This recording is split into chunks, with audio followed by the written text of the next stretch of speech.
السلام عليكم ورحمة الله وبركاته. وعليكم السلام ورحمة الله. نحمد ونصلي على رسوله الكريم أما بعد فأعوذ بالله من الشيطان الرجيم بسم الله الرحمن الرحيم. يا أيها النبي جاهد الكفار والمنافقين واغلظ عليهم ومأواه جهنم وبئس المصير. شهد الشكر اللهم صل على صلى الله عليه وعلى آله وصحبه وسلم. ইসলামী শাসনতন্ত্র ছাত্র আন্দোলন কর্তৃক আয়োজিত আজকের স্বাধীনতা দিবস উদযাপন উপলক্ষে এই আলোচনা সভার সম্মানিত সভাপতি, মুক্তিযোদ্ধা বৃন্দ, দেশপ্রিয় ভাইয়ের আমার, আজকে 40 বছর পরে স্বাধীনতা উদযাপন হতে যাচ্ছে। বিগত দিনে উদযাপিত হয়েছে, কিন্তু স্বাধীন আমরা হলাম কি হলাম না এই ব্যাপারে আমাদের অনেকের মধ্যে দ্বিমত আছে। স্বাধীনতা মানি স্বাধীন, সহযোগ অধীন, পরাধীনতা থাকবে না সেখানে, তার নামই স্বাধীন। কিন্তু দেখা যায় বর্তমানে বাংলাদেশ যমুনা ব্রিজ করতে গিয়ে, পদ্মার উপরে ব্রিজ করতে গিয়ে নিজেরা স্বাধীন নয়। যদি বিশ্ব ব্যাংক মনে করে যে আমি অর্থায়ন করব না, তাহলে ব্রিজ বন্ধ হয়ে যায়। বিচার করতে গিয়ে যদি কোনো বিদেশ হুমকি দেয়, তাহলে বিচার বন্ধ হয়ে যায়। এই কাজ করতে গেলে যদি বিদেশ হুমকি দেয়, তাহলে তার সেই কাজ বন্ধ হয়ে যায়।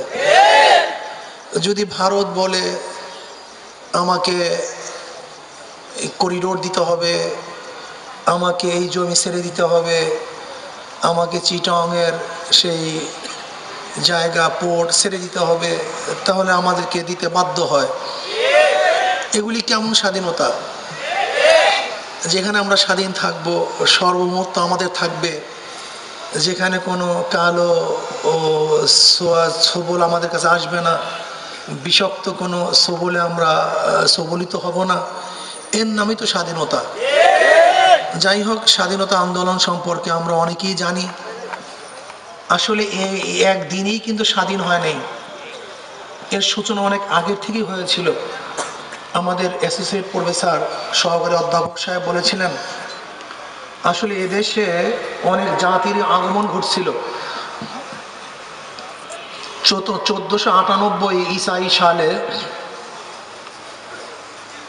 ভাস্কো দা গামার প্রথম পর্তুগিজ এদেশে নৌ পথে সুরটে আসেন।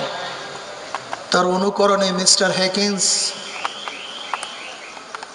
1600 ঈসাই সালে 220 সদস্য বিশিষ্ট এক কাফেলা নিয়ে এদেশে আসেন।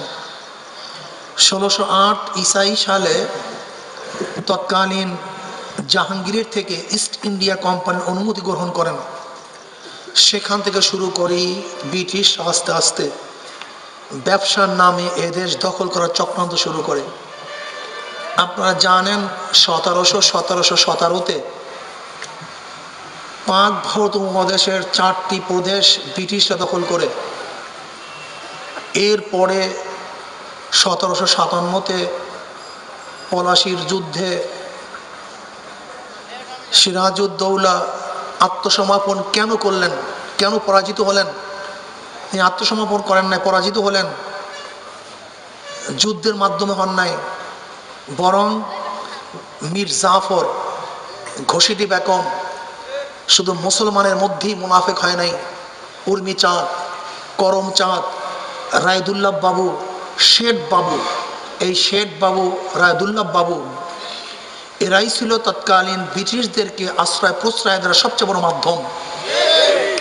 আপনারা জানেন হায়দারের ছেলে টিপু সুলতান ব্রিটিশদের বিরুদ্ধে আন্দোলন করেছিলেন। তিনি সম্মুখ যুদ্ধে হারেন নাই, বরং মীর সাদেক 900 একর জমির লোভে ব্রিটিশদের সাথে হাতাহাত করেছিলেন। এরপরে ব্রিটিশরা শোষণ শুরু করেছে। 1803 ঈসাই সালে তৎকালীন দিল্লির সম্রাট জাফর থেকে দিল্লি দখল করে নেয়। 1803 ঈসাই সালে যখন দিল্লি দখল করে, সেই সময়ই শাহ অলিউল্লাহ মুহাদ্দিস দেহলভী রহমাতুল্লাহ আলাইহির প্রথম সন্তান শাহ আব্দুল আজিজ সাহেব রহমতুল্লাহ আলাই দিল্লির মসজিদে ঘোষণা দিয়েছিলেন, আজ থেকে পাক উপমহাদেশ এইটা হলো দারুল হারব, ব্রিটিশদের বিরুদ্ধে আন্দোলন করা প্রত্যেকটা মুসলমানের ফরজ হয়ে গেছে। আসলে আন্দোলনের সূচনা সেই দিন থেকে হয়েছিল, সেই দিনকেই আন্দোলনের বীজ রোপণ হয়েছিল। আপনারা জানেন পাক উপমহাদেশে মুসলমানদের আগমন ঘটেছিল রাজনৈতিকভাবে 1712 হিজরিতে, ঈসাই খ্রিস্টাব্দে হজরত মুহাম্মদ বিন কাসিম রহমতুল্লাহ আলাই 5000 সৈন্য নিয়ে ম্যাকারনের পথ ধরে রাজা দাহিরের 1,00,000 সৈন্যের বিরুদ্ধে বিজয় অর্জন করেন। এর আগেও এই পাক উপমহাদেশে খাজা মাইনুদ্দিন চিশতি রহমতুল্লাহ কলেমার দাওয়াত নিয়ে এসেছিলেন। তার একার হাতে আপনারা জানেন 1 কোটির উপরে হিন্দু শুধু মুসলমান হয়েছিল।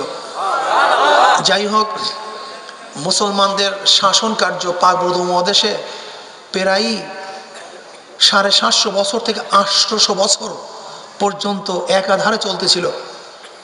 কিন্তু আমার প্রশ্ন হলো এই, যারা আজকে সাম্প্রদায়িকতাকে উৎখাত করে নন সাম্প্রদায়িক এক রাষ্ট্র কায়েম করতে চান, আমি তাদেরকে প্রশ্ন করব, যেই জাতি 750 বছর পর্যন্ত এদেশে শাসন করেছিল, তারা যদি সাম্প্রদায়িক হইতো তাহলে এই পাক উপমহাদেশে একজন হিন্দুও থাকার কথা ছিল না, একজন খ্রিস্টানও থাকার কথা ছিল না, একটা মন্দির এদেশে থাকার কথা ছিল না। কিন্তু আমরা কি দেখতে পেলাম, বরং মুসলমানের সংখ্যার চেয়ে হিন্দুদের সংখ্যা দীর্ঘদিনই বেশি ছিল। যখন তারা শাসক ছিলেন তখনও বেশি ছিল, যখন তারা শাসক ছিলেন না তখনও বেশি ছিল। কি বুঝলাম? আমরা বুঝলাম যে মুসলমানরা কোনোদিন বিজাতিদের উপর আক্রমণ করতে পারে না। আপনারা জানেন হযরত জিন্দা পীর আলমগীর রহমতুল্লাহ আলাই দীর্ঘ 50 বছর পর্যন্ত এদেশের সম্রাট ছিলেন। 1-2 দিন নয়, দীর্ঘ 50 বছর পর্যন্ত। দারা সুজা মুরাদকে তিনি পরাজিত করে তিনি ক্ষমতায় বসলেন। কেন বসলেন তারও মহৎবান কারণ আছে, যুক্তিযুক্ত কারণ আছে। কারণ দারা সুরা মুজাদ এরা হলো দেশদ্রোহী, তারা মদ্যপায়ী, তাদের যে চরিত্র ছিল সেই চরিত্রের মধ্যে মুসলমানের কোনো ছাপ ছিল না। হযরত জিন্দা পীর আলমগীর রহমতুল্লাহ চিন্তা করলেন, এদের কাছে ক্ষমতা গেলে এদেশ ধ্বংস হয়ে যাবে, মানুষের মধ্যে কাটাকাটি হবে, মানুষ সুখে শান্তিতে থাকতে পারবে না। বিদায়ী আপন ভাইকে পরাজিত করে তিনি সম্রাট, তিনি দায়িত্ব গ্রহণ করলেন। আপনারা জানেন মুসলমানদের শাসনকালীন অবস্থায় কোনো একটা হিন্দুর মন্দিরে আঘাত করা হয় নাই। যুদ্ধ চলাকালীন হযরত আলমগীর রহমতুল্লাহ জমানায় একটা মন্দিরে আঘাত এনেছিল মুসলমানরা। তিনি যুদ্ধ থামার সাথে সাথে নিজের অর্থায়নে সেই মন্দিরকে পুনর্নির্মাণ করে দিয়েছিলেন, আক্রমণ করেন নাই। আপনারা জানেন মুসলমানদের সভা সমিতিতে তাদের পরিষদের মধ্যে হিন্দুদের অগ্রণী ভূমিকা সবচেয়ে বেশি ছিল। ইতিহাস সাক্ষ্য, কি কথা ঠিক না? তারা কাঁধে কাঁধ মিলিয়ে তারপর তারা কাজ করছেন। মুসলমান সাম্প্রদায়িক নয়, বরং মুসলমান সমস্ত জাতিকে, মানুষ কেন, মুসলমান তো একটা পশুকেও শান্তি দেওয়ার জন্য প্রস্তুত রয়েছে। আপনারা জানেন হযরত উমর ফারুক রাদিয়াল্লাহু তাআলা বলছেন, আমার খেলাফতের আমলে ফোরাতের কুলেও কোনো একটা কুকুর যদি না খেয়ে মারা যায় তাহলে আল্লাহর কাছে আমাকে জবাব দিতে হবে, তোমার খেলাফতের আমলে, শাসন আমলে একটা কুকুর কেন না খেয়ে মারা গেল। আমরা শুধু মানুষদেরকে শাসন করি না, আমরা শুধু মানুষদেরকে মানুষত্ব ফিরিয়ে দেই না, তাদেরকে শুধু নিরাপত্তা দান করি না, বরং মুসলমানের কাছে, ইমানদারওয়ালার কাছে একটা কুকুর পর্যন্ত নিরাপত্তা লাভ করে। ইতিহাস সাক্ষ্য। আপনারা জানেন পঞ্চম খলিফা ওমর ইবনে আব্দুল আজিজ রহমতুল্লাহ আলাইহি তিনি যখন ইন্তেকাল করলেন, তৎকালীন সময় পত্রিকা ছিল না, টেলিক্স ছিল না, ফ্যাক্স ছিল না, মোবাইল ছিল না। অদূর এক গ্রাম্য ব্যক্তি বলতেছেন ওমর বিন আব্দুল আজিজকে দুনিয়াতে নেই। কেন, কিভাবে বুঝলা? ওই যে দেখো একটা নেকড়ে বাঘ একটা ছাগলকে তাড়া করতেছে, যদি ন্যায়পরায়ণ বাদশা দুনিয়ার মধ্যে থাকে তাহলে একটা নেকড়ে বাঘ একটা ছাগলের উপর অবৈধ বা আক্রমণ করতে পারে না। নিশ্চয়ই ওমর বিন আব্দুল আজিজ রহমতুল্লাহ দুনিয়াতে নেই। খবর নিয়ে দেখা গেল যে আসলেও সেই সময় ওমর বিন আব্দুল আজিজ রহমতুল্লাহ দুনিয়া থেকে বিদায় হয়ে গেছেন। এই হলো ন্যায়পরায়ণ শাসক। ন্যায়পরায়ণ শাসক দুনিয়াতে থাকাকালীন একটা কুকুর একটা মুরগির উপর আক্রমণ করতে পারে না, একটা বাঘ একটা পশুর উপর আক্রমণ করতে পারে না। কিন্তু বর্তমান যখন আমরা কি দেখতেছি, যাই হোক এই সম্পর্কে আমি বলবো ইনশাআল্লাহ। আমরা দেখলাম যে 1603 ঈসাই সালে তৎকালীন সম্রাট জাফর থেকে যখন এই দেশ দখল করে, তখনই শাহ আব্দুল আজিজ সাহেব রহমতুল্লাহ আলাই দারুল হক ঘোষণা করেন এবং মুসলমানরা ব্রিটিশদের বিরুদ্ধে আন্দোলনের সূচনা করেন। শুধু তাই নয়, আপনারা জানেন 1857-তে সিপাহী বিপ্লব আজাদি আন্দোলন শুরু হয়। এই আজাদি আন্দোলনে হাজারো হাজারো আলেম জীবন দিয়েছেন, তাদের জানমালের কোনো নিরাপত্তা ছিল না। এরপরে কেন্দ্রীয় সরকারের নেতৃত্বে আপনারা জানেন 1864-তে মিস্টার হ্যাকিন্স ডাব্লিউ হান্টার একটা রিপোর্ট পেশ করে কেন্দ্রীয় সরকারের নেতৃত্বে যে বাগবধ উপমহাদেশে ব্রিটিশদের স্থায়ীভাবে শাসন কার্য পরিচালনা করতে গেলে আমাদের কি কি প্রয়োজন। তখন ডাব্লিউ হান্টার, তিনি উইলিয়াম হান্টার, সে একটা রিপোর্ট পেশ করে। এটা হলো 1864 ঈসাই সালে। সেই রিপোর্টটার মধ্যে 3টা রিপোর্ট ছিল। নাম্বার 1, যদি পাকবর্ধ উপমহাদেশে স্থায়ীভাবে ব্রিটিশদের শাসন করতে হয় তাহলে এদেশ থেকে কোরআন শরীফকে প্রজ্বলিত করতে হবে, কোনো কোরআন রাখা যাবে না। নাম্বার 2, সমস্ত মাদ্রাসাকে উৎখাত করতে হবে। নাম্বার 3, সমস্ত আলেমদেরকে ধ্বংস করতে হবে। ডাব্লিউ হান্টার, উইলিয়াম হান্টার এই 64-তে এই রিপোর্ট পেশ করার পরে তৎকালীন জমানায় 3000 জেল কোরআন শরীফকে প্রজ্বলিত করা হয়েছিল। 3000, 3 লক্ষ বলতে পারেন হুজুর 3 লক্ষ কপি কোরআন শরীফ জ্বালিয়ে দেওয়া হয়েছিল। আমরা বাস আজকে 3 লক্ষ কপি কোরআন শরীফ ছাপিয়ে নেব না। তৎকালীন জমানায় কোরআন শরীফ হাতে লিখতে হইতো, ছাপাখানা ছিল না। এই হাতে লেখা 3 লক্ষ কপি কোরআন শরীফ জ্বালিয়ে দেওয়া হয়েছিল। শুধু তাই না, আপনারা জানেন এই বাংলার মধ্যে 80,000 মাদ্রাসাকে বুলডোজার দিয়ে ধ্বংস করা হয়েছিল। শুধু তাই নয়, শুধু দিল্লির মধ্যে 1000 মাদ্রাসাকে সমূলে বিন্যস্ত করে ধ্বংস করা হয়েছিল। শুধু তাই নয়, চাকরিচর থেকে শুরু করে খায়বার পর্যন্ত এমন কোনো গাছ ছিল না যে গাছের মধ্যে একজন আলেমকে ফাঁসিতে ঝুলানো হয় নাই, একজন আলেম ছিল না। মিস্টার টমসন তিনি বলেন, সাংবাদিক, আমি একবার এক খ্রিস্টান বস্তির মধ্যে গেলাম, সৈন্যদের মধ্যে গেলাম, আমার নাকের মধ্যে মনুষ্য পোড়ার গন্ধ আসতেছে। আমি চিন্তা করলাম কিসের গন্ধ আসতেছে। আমি তাঁবুর থেকে বের হলাম, আমি দেখলাম 80 জন আলেমকে একেবারে উলঙ্গ করে তাদেরকে আগুনের মধ্যে নিক্ষেপ করা হচ্ছে, প্রজ্বলিত করা হচ্ছে। তাদের পুরা গন্ধে গোটা এলাকা ছাইয়ে গেছে। এরপরে আমি দেখতেছি আরো 80 জনকে উলঙ্গ অবস্থায় আগুনের কাছে নিয়ে আসতে বলা হইতেছে, তোমরা বলো যে তোমরা আজাদি আন্দোলনের শরীক ছিল না, যদি এই কথা বলতে পারো তাহলে আমরা তোমাদেরকে নিরাপত্তা তোমাদেরকে ছেড়ে দেব। কিন্তু আলেমরা বলতেছে, খোদার কসম আমরা মিথ্যা কথা বলতে পারবো না, বরং সেই আজাদি আন্দোলন আমরা সম্পৃক্ত ছিলাম, ব্রিটিশদের বিরুদ্ধে আমরাই লড়াই করেছিলাম। তাদেরকে সেখানে প্রজ্বলিত করা হয়েছিল, কিন্তু তারা থেমে থাকেন নাই। আন্দোলন চলতেছে চলতেছে চলতেছে চলতেছে। এরপরে তার সাথে হিন্দুরা যুক্ত হয়েছে। 47-এ দেশ ডিভাইডেড হলো। ডিভাইডেড হলো 2 কথার উপরে, 2টা কথার উপরে। তা আবার কি, যে 2 নেশন থিওরি, 1 নেশন থিওরি, যে পাকবধ উপমহাদেশ একই থাকবে নাকি ডিভাইডেড হয়ে যাবে। হোসাইন আহমদ মাদানী রহমতুল্লাহ আলাই সহ একদল ওলামায়ে কেরাম বললেন যে না, পাকবধ উপমহাদেশ ছিল মুসলমানদের। এই দেশ ব্রিটিশরা দখল করছে মুসলমানদের থেকে, এই দেশ আমাদের দেশ, এটা আমরা কেন ডিভাইডেড করব, বরং আমাদের দেশে আমরাই শাসক হব। কিন্তু আরেক দলে বললেন না, মুসলমানের সেই শক্তি এখন আর নাই, মুসলমানের ইমানি চেতনা এখন আর নাই, মুসলমান দুর্বল হয়ে গেছে। কাজে একটা কাজ করতে হবে, পাকবধ উপমহাদেশকে ডিভাইডেড করে আমরা মুসলমানদের ভিন্ন স্বতন্ত্র একটা ভূখণ্ড করব, যেখানে মুসলমানরা শক্তি অর্জন করবে। যখন শক্তিশালী হবে, শক্তিশালী হওয়ার পরে আমরা গোটা পাকবধ উপমহাদেশ আবার আমরা দখল করে নেব।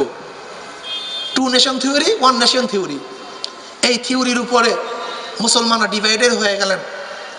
যেই নাম ছিল না পাকিস্তান নামে এক ভূখণ্ড আমরা দেখতে পেলাম 47-এ। কি কথা ঠিক না? পাকিস্তান, পাকিস্তান নামীয় একটা দেশ দেখলাম। কিন্তু অবস্থা এরকম হলো যে আপনারা জানেন হিন্দুরা তো আসলে খুব গভীর চিন্তার মানুষ। তারা চিন্তা করে খুব গভীরভাবে, চিন্তা চেতনার মধ্যে গভীরতা অনেক আছে, ঠান্ডা মাথায় তারা চিন্তা করে।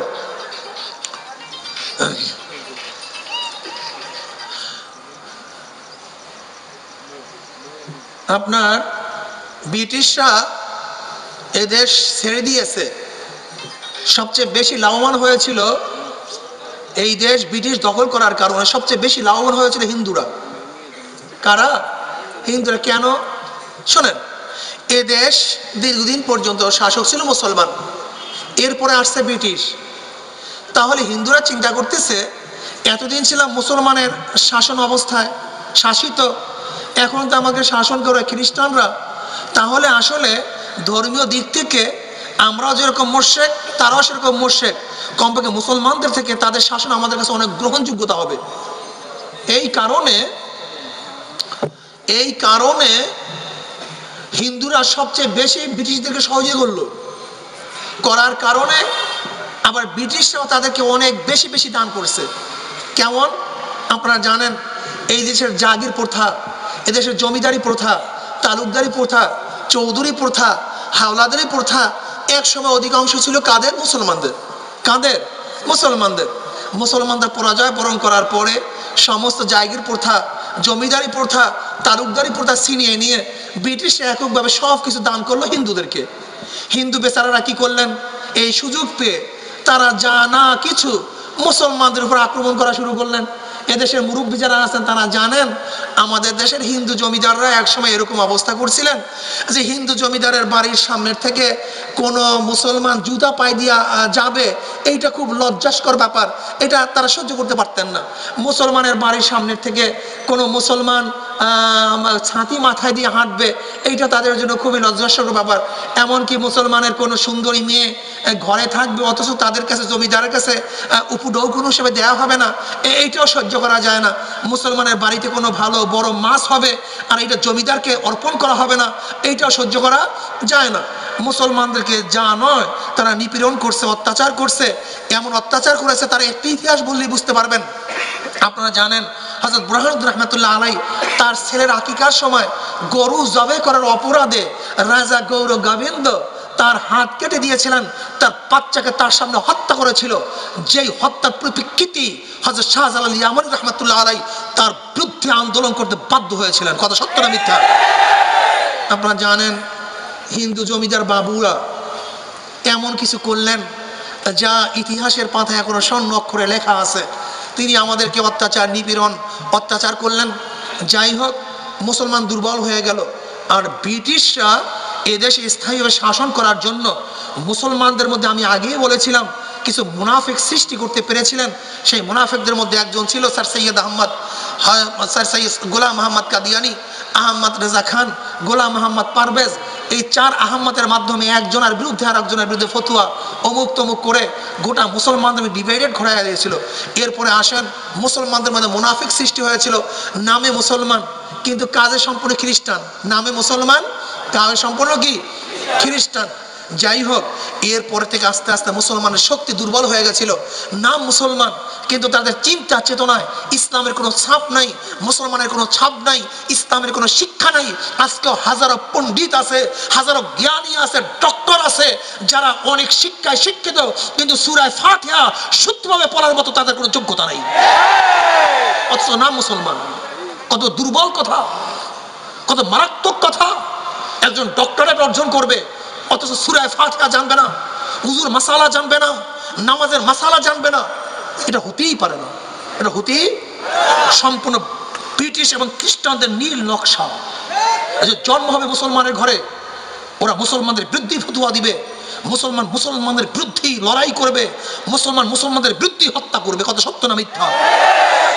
ব্রিটিশ খুব মারাত্মক এক চিজ। আজকেও দেখবেন আমরা কথায় কথা এই ব্রিটিশ কথা বলি কি বলি না, তুই ব্রিটিশ, খুব মারাত্মক চিজ।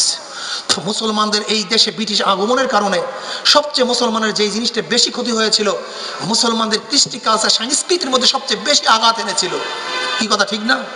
যাই হোক, অনেক কথাই বলে ফেললাম, আমি শেষ পর্যন্ত বলবো দেশটা ডিভাইডেড হয়ে গেল।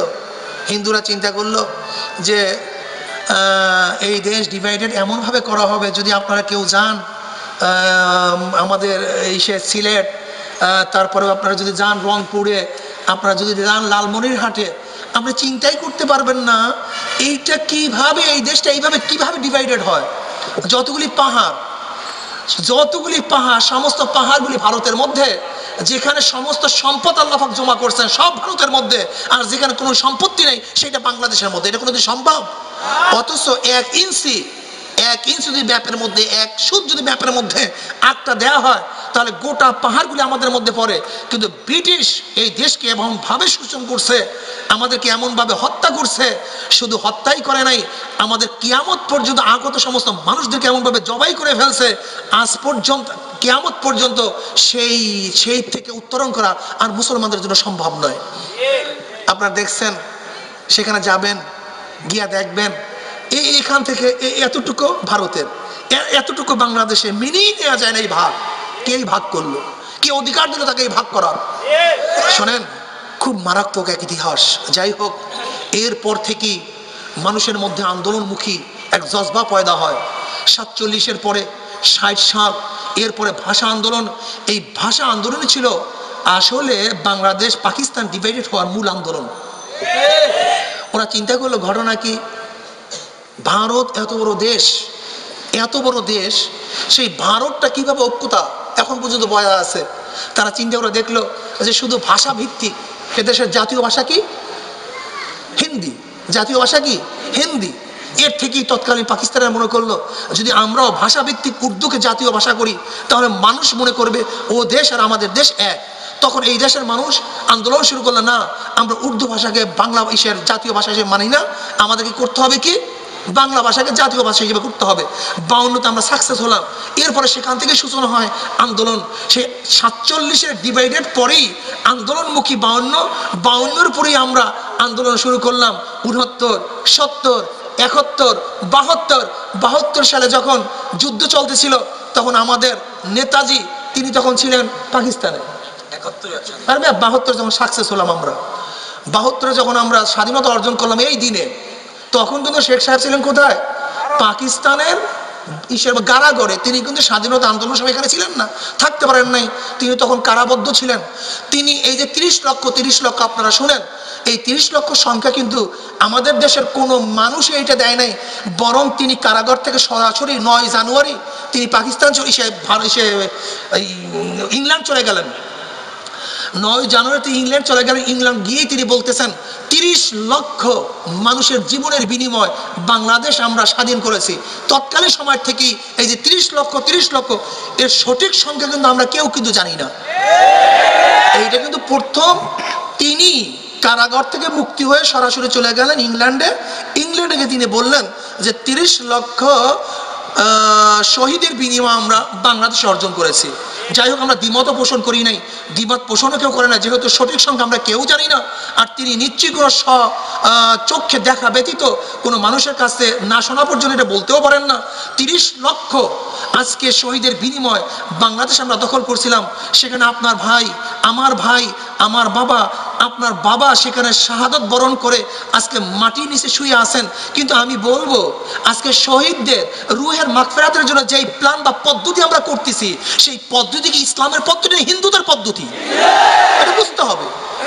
আমি আগেই বলছি যে ব্রিটিশদের শাসন করার কারণে সবচেয়ে বেশি ক্ষতিগ্রস্ত হয়েছে মুসলমানদের মধ্যে কিছু নাস্তিক এবং হিন্দু ভাবাপন্ন এবং খ্রিস্টানদের চরিত্রবান কিছু মুনাফিক সৃষ্টি করতে বাধ্য হয়েছিল। আমার ভাই, আমার বোন, আমার বাবা শাহিত আছে, অথচ ন্যাংরা পায়ে, খালি পায়ে, আমুক দোয়া, উজু থাকবে না, গোসল থাকবে না, সূর্য উদিত হওয়ার সময় তাদেরকে তপস্যা করতে হবে।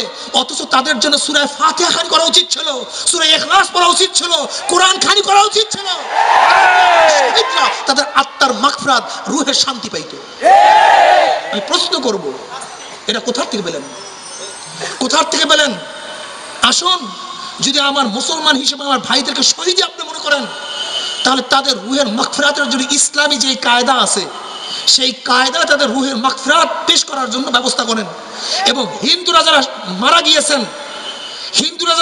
গিয়েছেন তাদের ধর্মীয় কায়দায় তাদের রুহের মাগফিরাত, আত্মার কি কয় শান্তি, আত্মার শান্তি কি ব্যবস্থা করা হয়, কিভাবে হিন্দুদের আত্মার শান্তি হয়, সেই প্রক্রিয়া তাদের শান্তি পৌঁছাবার ব্যবস্থা করা হোক।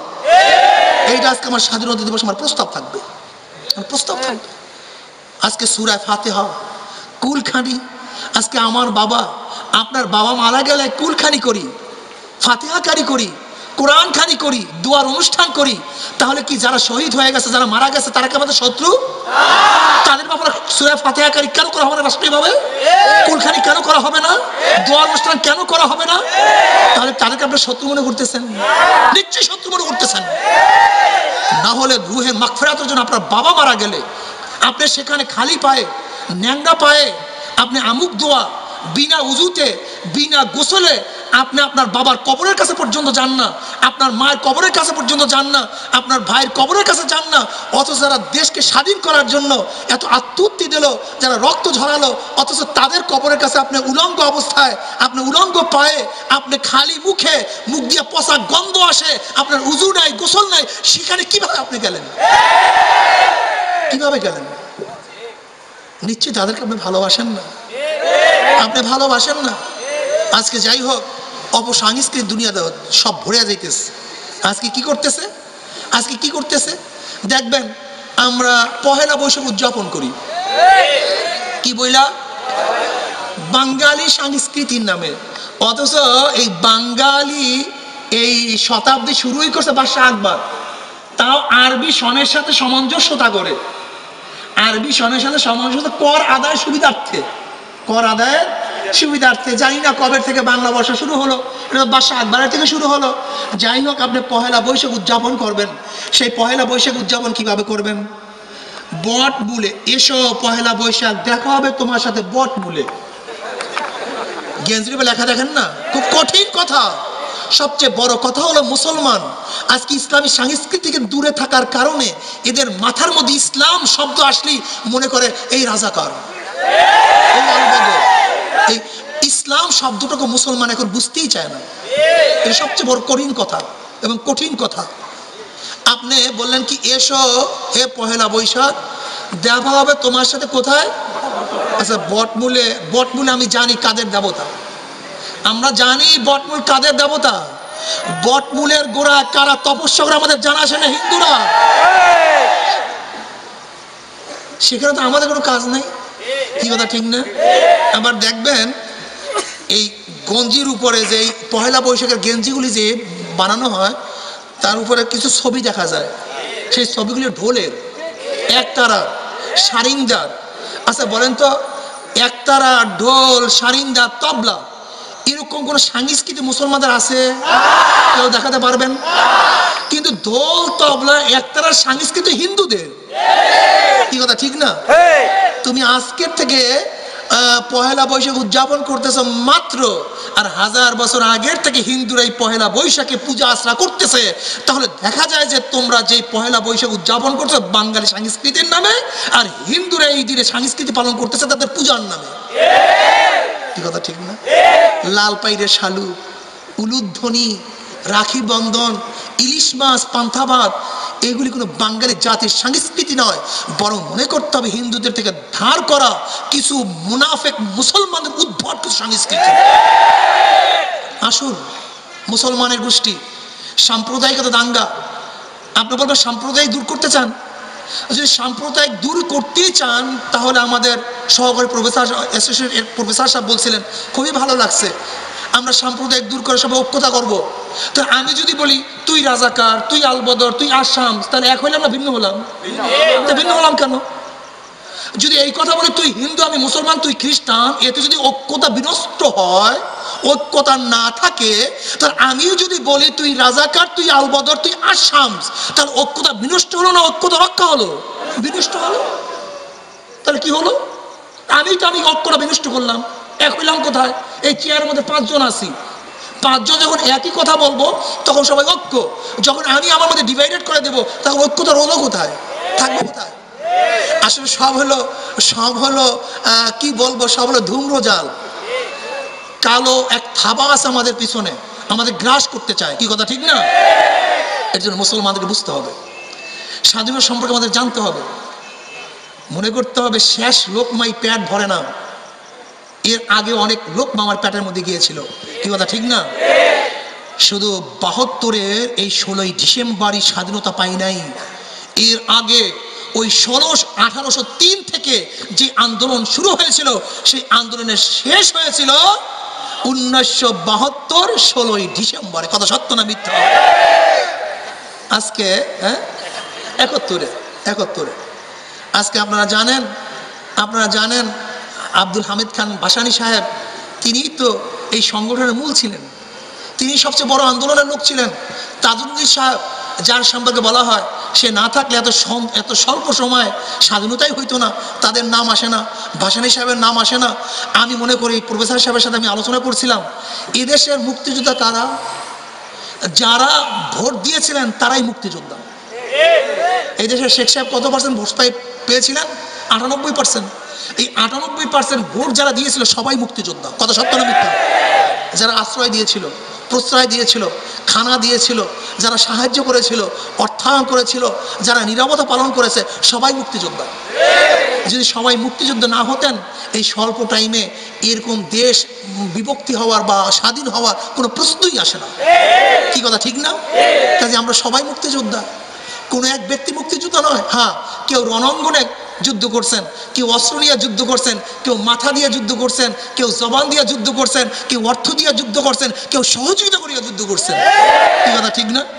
আসুন আমরা আজকে ঐক্যতা রক্ষা করব, সবাই মিলেমিশে থাকবো, ইসলামী সংস্কৃতি আমরা পালন করব, ইসলাম অনুযায়ী জীবন গড়ব। যদি ইসলাম অনুযায়ী জীবন গড়তে পারি, তাহলে হিন্দুরাও নিরাপত্তা লাভ করবে, খ্রিস্টানরা নিরাপত্তা লাভ করবে, সমস্ত মানুষ নিরাপত্তা লাভ করবে, সমস্ত জানোয়াররা নিরাপত্তা লাভ করবে। আল্লাহ পাক আমাকে এবং আমাদের সবাইকে ইনশাআল্লাহ স্বাধীনতার এই দিনে আজকে আমাদের এখান থেকে শিক্ষা গ্রহণ করার তৌফিক আল্লাহ পাক দান করুক। ওমা আলাইনা ইল্লাল বালাগ।